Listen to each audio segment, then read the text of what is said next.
Hello, and welcome to Chapter Chats Podcast. I'm Bekah.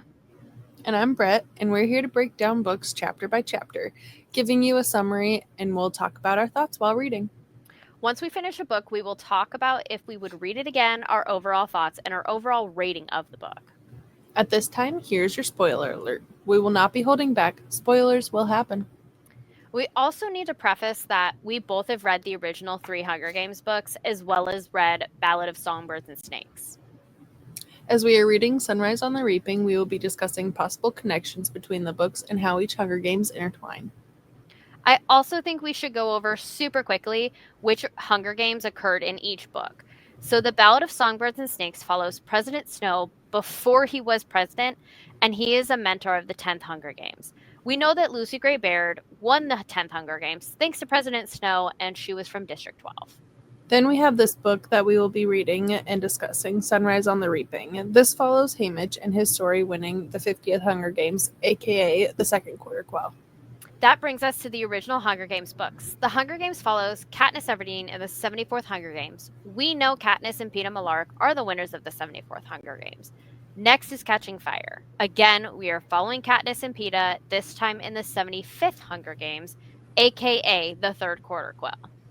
There isn't really a winner of the 75th Hunger Games since Katniss shot an electrified arrow at the ceiling of the game arena and was evacuated to District 13, which is where Mockingjay picks up. This book is the only book so far that they weren't playing in a game arena. By the end of Mockingjay, we see Peeta and Katniss with a couple of kids still in District 13. If you guys want us to reread the other 4 Hunger Games books and break them down chapter by chapter, give us your thoughts and let us know in the comments below. Okay, I think that's everything. Let's start with Chapter 1. Chapter 1 starts off with us being introduced to teenage Haymitch and some of his home life. We learn that Haymitch lives with his younger brother Sid, who is 10, and his mother, who is widowed young. Haymitch's dad passed away in a mining fire. However, there is speculation that Haymitch's dad was killed in the mining accident for being a pack of troublemakers. There is also a rumor that Haymitch's dad may have been one of the ones to start the mining fire. Haymitch also mentions the Abernathys have always been known as rebels. We learn about Haymitch's job to help his mother. He helps Hattie make white liquor, and Hattie also owns the black market. Hattie lets Haymitch off of work a little early because it's his birthday and it's also Reaping Day. This is when I believe is the first time we learned Haymitch's birthday is the same day as Reaping Day, July 4th. We also meet Lenore Dove, Haymitch's girl. We also learn that LD is a member of the Covey and has a musically gifted family. LD's instrument being a tune box. LD was also arrested twice at the age of 12, and she was let go. Haymitch also specifically name drops the Baird family when talking about LD. We are also introduced to Haymitch's best friend, Burdock Everdeen, while Haymitch, LD, and Burdock are hanging out in the meadow before reaping. LD gives Haymitch his birthday present. At first, Haymitch admired the gift, which includes a snake and a bird on it, and Haymitch was a little confused of exactly what it was. LD explains it's a flint striker, but you don't need flint, just a decent sparking rock like quartz will do. On the way to reaping, Haymitch trades his white liquor with Astrid, and then he takes the money that he got from trading and bought a bag of gumdrops to give to LD later from the Donner candy shop. At the end of Chapter 1, we are at the reaping, and in the opening ceremony, we find out that because this is the second quarter quell, instead of 1 boy and 1 girl tribute from all the districts, there will be 2 boys and 2 girl tributes. We also learn that Haymitch has his name in the reaping 20 times this year because of the tesserae he's been taking for himself, his mother, and Sid. The first girl tribute is Luella McCoy, who is 13 and lives 3 doors down from Haymitch. The second girl tribute is Maisley Donner, a town girl whose family is merchant and whose father is to succeed Mayor Allister. Now the boy tributes are Wyatt Callow, who is 18 years old, and Woodbine Chance, the youngest Chance boy. Just when Haymitch thinks him and LD are safe another year, Woodbine began to run. Chapter 1 ends with the sound of a bang. I don't know about you, but I felt like this chapter was so long. Honestly, I thought so too. I mean, I feel like I was texting you about it and saying, geez, I think it's like 40 minutes long or something like that, and I'm listening to it. Yeah. I had to spread it out over several days just for the first chapter, and I was torn because it was so good. I didn't want to put it down, but at the same time, I'm reading and also running a small business, so I had to stop. But you kept texting me, and you were like, "I'm on chapter 3. Come on, girl." Oh yeah. Oh yeah. It was really good. I enjoyed it. I mean, yeah, I am listening to it, so it does go a little bit quicker, but I definitely thought it Yeah. was a very good beginning of a book. Definitely, It what is it? really gets you Attention sucked in. grabber. It's Yeah, very like I yes. feel like this book is very fast paced compared Hmm. to like the Hunger Games. Like I know the Right. Hunger Games, like Katniss's story is spread over three books, but like I feel like the first couple chapters of Hunger Games was the backstory, and she was out trading and this Wally and that. Garden. Yeah. Mhm. Whereas like within the first chapter, we are already at the reaping, already have Right. names. Right. Yep. I also love the fact that Haymitch says he isn't really into drinking. Like, is this a little foreshadowing in the making? Because we know the Hunger Games, he is a drunk. Oh Like, yeah. And just from what we know from the Hunger Games, I feel like, do you blame him? no, the Hunger Games seems Right. very traumatizing. Like, Oh yeah. I wish, I hope no one ever has to experience the Hunger Games, but like, it Oh, seems very exactly. traumatizing. It does, and especially at that young age, ugh, Hmm. I'd be a drunk. Yeah. Now, I do remember texting you the one day while I was reading this, and it was like, so Hamish has his name in the bowl 20 times, but and this is very specific to just this quarter quill. But if they pull Hamish's name out the first time and then they pull it out a second time, like what happens? Do they just like throw it back and like repick? Like this I don't did they even think about this? Right. I feel like it would probably be like a toss it, repick type of thing. But Yeah. also I feel like it's rigged, so I don't know. Yeah. But then I mean even if it is rigged, it has so many of the one kid, so many of the other kid. Yeah. That would be kind of hard. So we learned that Hamish has his name in the reaping 20 times. Do you remember how many times Katniss has? Did it ever say how many times Katniss has her name in the reaping? I think it was around 20, which Yeah. makes Which, sense because right, yeah. she was taking Tesserae for herself, Prim, and her mom. And I believe her and Haymitch are about the same time, same age when they were reaped. So it Yeah, makes I sense think on she why was they would have 16. about the same. Some connections we noted just from chapter 1 to the other books. Hamish and Katniss both trade before reaping. Another connection we found was Lucy Gray Baird being related to Lenore Dawes. Is Lucy the great grandmother or maybe the grandmother of Lenore? I know, that's I was wondering if her and Snow maybe. I think she disappeared before that could happen. I mean, I'm sure they did it, but I don't think she got pregnant. Never know. Yeah, sure things have happened. So this is a big one that I've been seeing on TikTok and everything is Burdock Everdeen and obviously Katniss Everdeen. Is it her dad?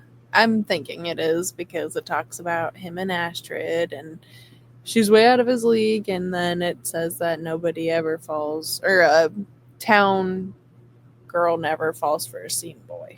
Yeah. I've been seeing like a couple of videos on my TikTok for you page that That's it all my is. TikTok for you pages. Yeah, I've seen like, oh yeah, Burdock is Katniss's dad, but I don't remember ever learning his name. But I'm also terrible with names when it's people that I interact with day to day.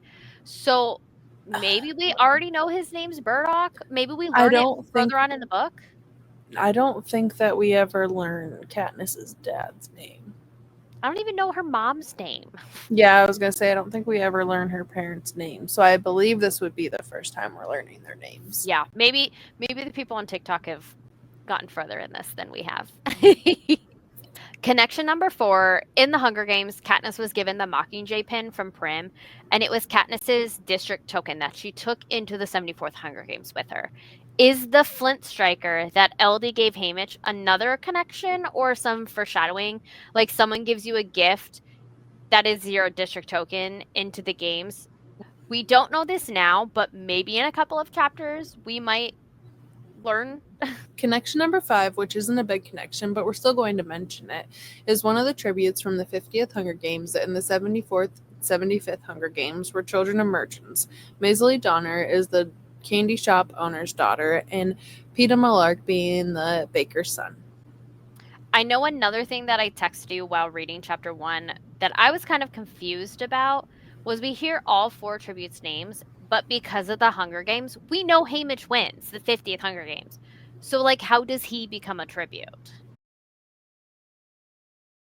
Chapter 2, Screens Go Dark. Because they don't want the rest of the country to see what is happening.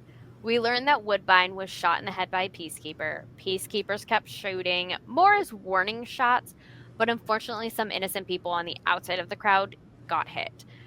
Drusilla starts yelling at the peacekeepers for making a mess of the square, and next thing you know, there is a voice telling everyone to get on the ground. We are then introduced to Ortho Mellark, whose family owns the town bakery. Drusilla starts yelling again and tells the peacekeepers to get rid of the bloody ones because they have to finish the live stream. We also learn that the reapings aren't really live. They are probably about a 5-minute delay in airing in case something like this happens again. While Drusilla is yelling about having to find another boy tribute because the dead one is no good, LD is trying to help Woodbine's ma, who is clutching Woodbine's hand. LD is begging the peacekeepers to allow his ma to say goodbye. Woodbine's mom starts shrieking and grabbing Woodbine's chest, and that's when Drusilla refers to Woodbine as a body. LD decides that she is going to help Woodbine's mom and grab Woodbine's legs. Haymitch tries to be LD's hero and tries to protect her from the peacekeeper that is about to hit her with a gun. Haymitch steps in to protect his girl and gets hit in the temple. Because Haymitch stepped out of line and they needed a new boy tribute, Drusilla then decides that Haymitch is going to be the second boy tribute. LD tries to save Haymitch from being volunteered by trying to take the blame. Drusilla says, "Just shoot that girl now, would you?" And a peacekeeper goes to kill LD. Drusilla stops a peacekeeper and tells him to do it in a discreet location. Plutarch steps in and decides that they could use LD as a tearful goodbye.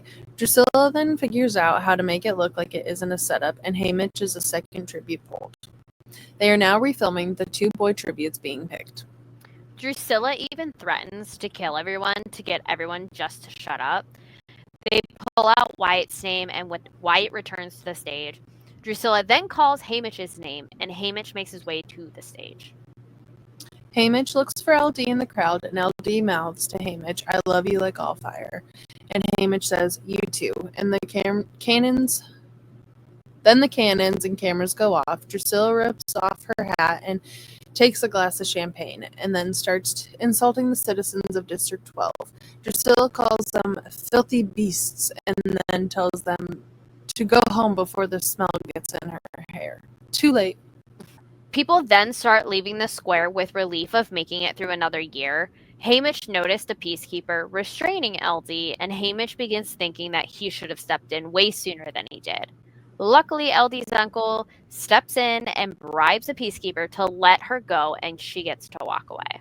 Mr. Donner tries to pay Maisley's way out of being a tribute. Haymitch sees his ma being held by the McCoys, and Haymitch starts worrying about how his family is going to manage without him. What is supposed to happen now to his family and loved ones of the tributes to say goodbye?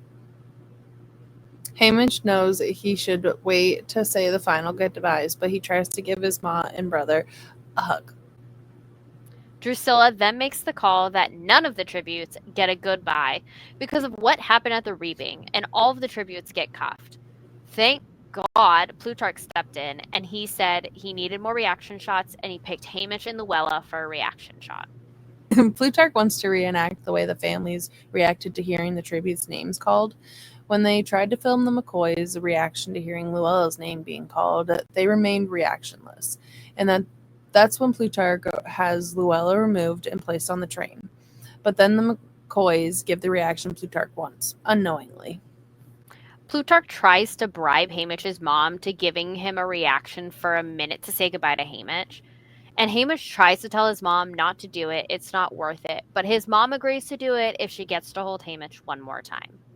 Hamish's mom gives a performance, but Plutarch keeps refilming and refilming, trying to make it more and more dramatic. Hamish tells Plutarch that's enough. Plutarch allows the Abernathys 2 minutes with Hamish.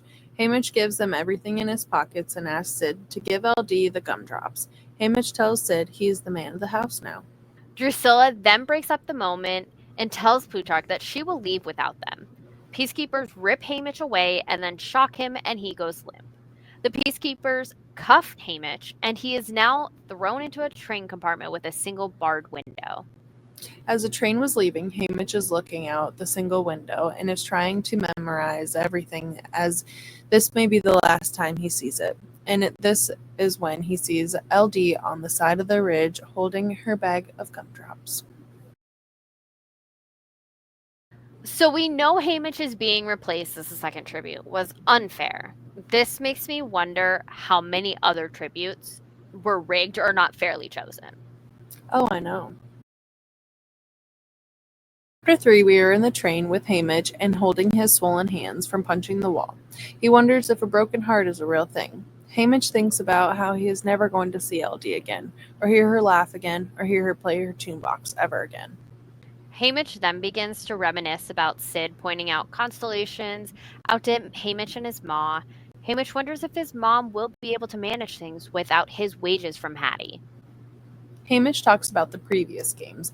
A few years ago, the arena would go darkish, and there's coal-black weasels would come out of the shadows and attack the tributes, and Hamish is starting to wish that he would have made a run for it and would have been killed in District 12 rather than in the arena out west.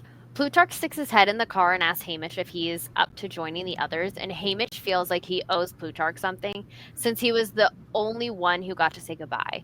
Hamish agrees and he is uncuffed, and Hamish joins the others in the car. Hamish and Luella form an alliance. We learn that Hamish has always had a fascination with the Donner twins because his mom was pregnant with twin girls, but they were miscarried. We also learn Maisley is kind of stuck up. They then bring in sandwiches, and Maisley gives the waiter a hard time about not giving them plates or silverware or even napkins. And Hamish tells us about the time that he had chiggers, and Maisley started calling him Itchy Itchy Hamish. All 4 of them were served sandwiches, and Maisley, being the dramatic queen she is, was eating her sandwich with a knife and fork. Once they were done eating, they moved to the back of the train to the sitting room. The tributes then watch the recap of the day on the news, and Drusilla asks Plutarch how old did she look, and Plutarch says 30. Drusilla then lets us know that she has had work done to make her look younger. Hamish and the other tributes then watch all of the children reaped from the other districts. Now, Hamish lets us know that District 12 is the only district that doesn't automatically have mentors, because District 12 has only ever had one winner, and that was a long time ago. Cough, cough, Lucy Graybeard. Sorry. Hamish says that the winner was a girl and no one really knows what she looks like. Back then, TVs weren't really available in District 12, so a lot of the information is hearsay. Hamish even asked his grandma at one time to see if she knew anything about the only winner from District 12. She said she didn't remember much. LD never wanted to talk about it. Hamish asked Drusilla if they know who their mentors are going to be this year. Drusilla said there are a lot of good candidates in the running. They then watch their own reaping on the news, and Hamish calls out Plutarch for not showing what really happened. But Wyatt tries to explain to Hamish that Plutarch reordered the clips to make them look better. Drusilla begins to insult them again by saying, instead of the 4 violent district piglets who hate the capital, Plutarch interrupts Drusilla and tries to spin it into positive. Drusilla tells the kids that they should be on their knees kissing Plutarch's feet, and Maisley makes one of her smartass comments. Maisley tells Drusilla that Plutarch made her look competent and when she couldn't even pull off a reaping. Then boom, there goes a cake into the sitting room. Now, Brett, I don't know if you know what chiggers are because we didn't have those in Pennsylvania, But since moving out to the Midwest, I've learned from my coworkers that they are essentially like fleas that live in the grass. So, like, I know you and I used to roll down a hill in the grass. You can't, I mean, you can do that here, but the chiggers live in the grass. And it's like bug bites that you have to take Benadryl to get rid of. They don't just go away like mosquito bites. It's making me itch. Just thinking of it. Okay, well, let's not think about it. Can we also talk about Maisley being kind of a bitch? I think I'm starting to like her. I do love a girl with a smart ass mouth. Right? Especially, I don't know, when Drusilla was telling Plutarch that we'll leave you, I would have said, do it. Like, I ain't scared. you need me, right? You Yeah. need me to freaking have this, so leave Yeah. me. See your ass. Bye. Right. Ugh. Okay. This chapter starts off with us learning that Hamish typically doesn't get a cake on his birthday because his birthday falls on reaping day, and it doesn't seem like a good time to be having a cake. Of course, Plutarch is using this as an opportunity to imply the capital cares about the tributes, and Plutarch is using the moment of it being Hamish's birthday to televise them singing happy birthday and presenting Hamish with a cake. Hamish does not give Plutarch the reaction he wants. Plutarch apologizes to Hamish and gets a cake out of there. Drusilla also tells us that District 12 will be assigned a stylist. Drusilla then starts to insult their outfits the tributes are wearing. This is where Maisley becomes one of the best characters of all time. Maisley not only goes for Drusilla's jugular, but she also says to Drusilla, might be time to rethink those boots. Wouldn't something closer to the ground be safer for someone your age? And this is where the slapping starts. Drusilla slaps Maisley, and Maisley slaps Drusilla right back. Drusilla gets knocked on her ass, and Maisley tells Drusilla to never put a hand on her ever again. Plutarch tries to de-escalate the situation, and Drusilla decides that she's going to take a riding crop and beat Maisley.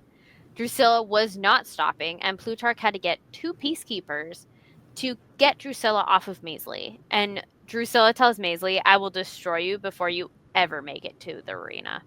Oh, but don't worry, Maisley was not done. Maisley got up and tells Drusilla, how? You're not a game maker. You're not even a stylist. You're nothing but a low-rent escort hanging on by your fingernails to the trashiest district in Pan Am.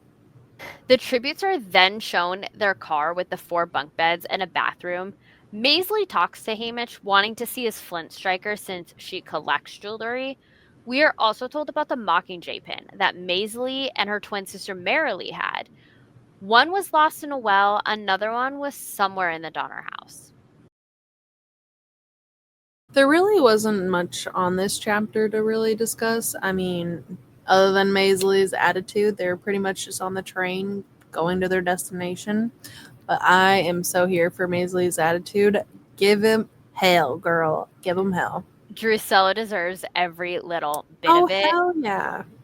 Maisley was just ripped from her family, like, on her Wasn't way even to able to say die. goodbye. Wasn't even able to say goodbye. Yeah. I would be probably the biggest see you next Tuesday in the world. Yeah.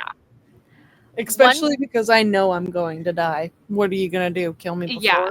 Ooh. Yeah. One connection we saw this chapter is the reference to the capital used to transport the tributes on the cattle cars, which is true. We saw that in Songbirds.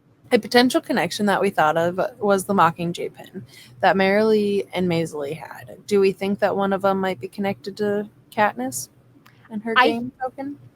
I think because I'm trying to separate the movie and the book because I know they're different. But the fact that if I remember correctly, Katniss got the Mockingjay pin from the Hob. She bought it or she traded or something, and she gave it to Prim originally, and then Prim gave it back. So I'm wondering if the one that was in the Donner house. Movie. That was in the movie. In the book, I want to say that Madge gives her the bird. You're right. I think, yeah. You're right, because Madge wasn't really talked about. Yeah, it's the movie that Madge wasn't talked about in the movie at all. Correct. But yeah. And Madge is Marilee's granddaughter. Oh. Yes. Okay. I did not know that. Yes. Because Madge is the mayor's daughter. Yeah, but okay, we need to clarify. Are the mayors elected officials or is it Right, yeah, I don't know. like England and I don't know what the correct. I'm Right. not good with government, Like succeed each other in family and but like shit. Chapter 5 is when the tributes arrive at the capital. When they arrive at the tribute center, the boys and the girls are separated and escorted into the locker room. They are stripped of their clothes that are incinerated.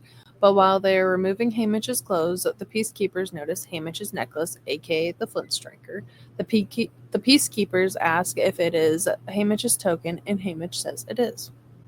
they are all marched into the shower room. While they were showering, the water was replaced by a noxious, soapy spray, and the shower head then goes back to spraying water, and the tributes are covered in this stinging slime from head to toe. We learn from the prep team that the film on the tribute skin is insecticide. We learn that the stylist from District 12 is Magno Stiff. But turns out Magno is MIA. Magno finally shows up with a bag full of old outfits. They get dressed in hand-me-down outfits, and now it's time for the chariot ride.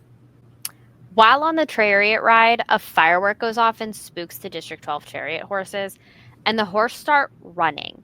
And they make it all the way up to the District 6 chariot, but because of the spikes on the wheels, it caused the District 12 chariot to lose a wheel and they are catapulted into the air.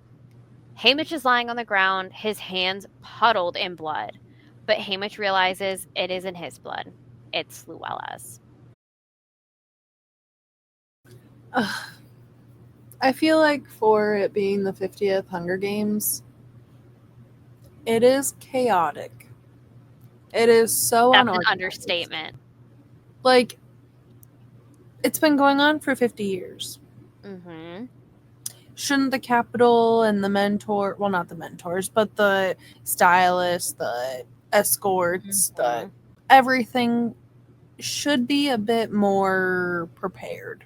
Yeah, especially since all of the chaos that happened for the 10th Hunger Games. Exactly. President Snow, he did the thing with the Caused a lot of snakes the and chaos. yeah. You would think that his little devious mind would be like, let's prepare for everything. And it was also President Snow idea to do the sponsors and they can send the tributes things. And I don't know if you remember, but those gift delivery things were bonking people on the head. I was gonna say, didn't it kill a couple of them, or at least I one think of them? so. I can't remember exactly, but that sounds about right. We might have to end up reading these books again. I know, I'm definitely gonna have to.